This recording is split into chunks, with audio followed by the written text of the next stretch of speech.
歡迎嚟到微保樂視頻。今集教大家整呢一個日式蒜香豬排。首先準備呢一個豬肉排、大蒜醬、油料酒、糖、胡椒粉、麵包粉、蛋呢、中筋麵粉同埋食用油呢。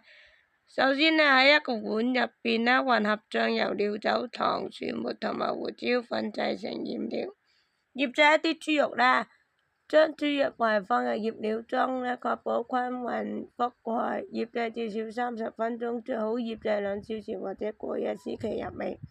跟住喺碗入邊加入蛋呢，攪拌均勻，喺中筋麵粉倒入另外一個碗入邊，將醃製好嘅豬排沾上麵粉，確保表面均勻。接着將裹咗麵粉嘅豬排浸入打好嘅蛋液中，然後喺麵包粉入邊輕輕裹上，確保滿面都裹上麵包粉。喺鍋中倒入足夠嘅食用油，油溫升至170到180度。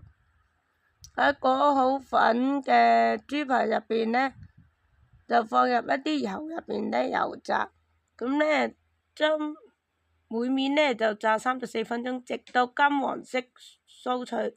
注意一次唔好放太多，避免溫度下降。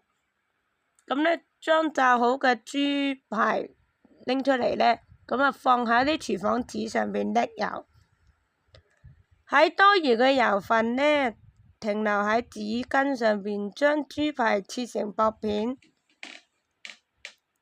搭配米飯或者沙拉上菜，並可配上日式醬油或檸檬汁，增添風味。大家記得點讚同關注我哋。